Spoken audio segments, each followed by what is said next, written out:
അപ്പോൾ നല്ല മസാലാസ് എല്ലാം നന്നായിട്ട് പിടിച്ച് നല്ല കുറുകിയ നല്ല തിക്ക് ഗ്രേവി ആയിട്ടുള്ള ചിക്കൻ കറിയാണ്. അപ്പോൾ നമുക്കിത് എങ്ങനെ തയ്യാറാക്കണമെന്ന് നോക്കാം. വായോ. ഇതാ കഴുകി വൃത്തിയാക്കി വെച്ചിരിക്കുന്ന ചിക്കനാണ്.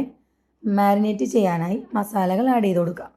1/2 ടീസ്പൂൺ മഞ്ഞൾപ്പൊടി, 1/2 ടീസ്പൂൺ കുരുമുളക് പൊടി, 2 ടേബിൾ സ്പൂൺ പുളിയില്ലാത്ത തൈര്, ആവശ്യത്തിന് ഉപ്പും ചേർത്ത് കൊടുക്കാം.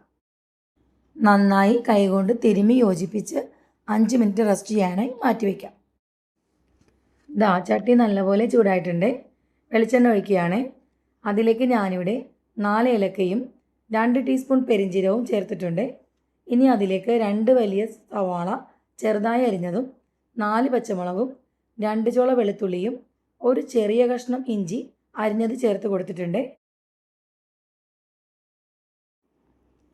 സവാള പെട്ടെന്ന് വാടിക്കിട്ടുന്നതിന് വേണ്ടി ലേശം ഉപ്പ് ചേർത്ത് കൊടുക്കാം. കറിവേപ്പില ഇട്ടിട്ടുണ്ട്. 1 വലിയ തക്കാളി ചെറുതായി അരിഞ്ഞത് ചേർത്ത് കൊടുക്കുകയാണ്. ഇനി ഇതെല്ലാം നന്നായി വഴണ്ട് വരുന്നത് വരെ വഴറ്റി കൊടുക്കാം. ഇത് നന്നായി വഴണ്ട് വന്നിട്ടുണ്ട്. ഇനി അതിൽ നിന്ന് പകുതി നമുക്ക് ഒരു ബൗളിലേക്ക് മാറ്റി വയ്ക്കാം. ഇതേ നമ്മൾ നേരത്തെ വഴറ്റി മാറ്റി വെച്ച സവാള നന്നായി വെണ്ണ പോലെ അരച്ചെടുത്തത് ചേർക്കുന്നുണ്ട്. ഇതേ നേരത്തെ മാരിനേറ്റ് ചെയ്ത ചിക്കൻ വഴണ്ട് വന്ന സവാളയിലേക്ക് ചേർത്ത് കൊടുത്തിട്ടുണ്ട്. ഇനി നമുക്ക് അത് നന്നായി ഇളക്കി യോജിപ്പിച്ച് കൊടുക്കാം. ഗ്രേവിക്ക് ആവശ്യമായ ചൂടുവെള്ളം ഒഴിച്ചു കൊടുക്കാം. ഞാനിവിടെ 1 കപ്പ് ചൂടുവെള്ളമാണ് ചേർക്കുന്നത്. നന്നായി ഇളക്കി യോജിപ്പിച്ച് ചിക്കൻ 3/4 വേവ് ആവുന്നത് വരെ അടച്ച് വെച്ച് മീഡിയം ടു ലോ ഫ്ലെയിമിൽ വേവിക്കാം. ഞാൻ ഇടയ്ക്കൊന്ന് ഇളക്കി കൊടുത്തിട്ടുണ്ടായിരുന്നേ. ദേ ചിക്കൻ നന്നായി 3/4 വേവ് ആയിട്ടുണ്ട്. പാൻ ചൂടായി വരുമ്പോൾ അതിലേക്ക് 1/4 ടീസ്പൂൺ മഞ്ഞൾപ്പൊടി, 2 ടേബിൾ സ്പൂൺ മുളക് പൊടി, 2 ടേബിൾ സ്പൂൺ മല്ലിപ്പൊടി, 2 ടേബിൾ സ്പൂൺ ചിക്കൻ മസാല ചേർത്ത് നന്നായി മൂപ്പിച്ചിട്ടെടുക്കുക. ഈ സമയം തീ നന്നായി കുറച്ച് വെച്ച് മസാല കരിഞ്ഞു പോകാതെ ശ്രദ്ധിക്കണം.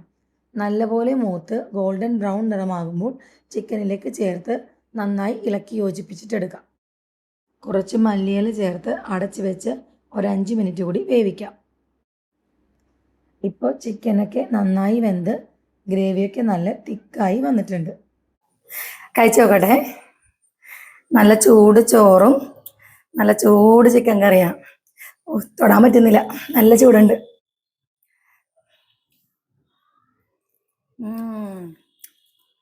ചിക്കൻ നല്ല സോഫ്റ്റ് ആയിട്ടുണ്ട്, നല്ല ചൂടുണ്ട്.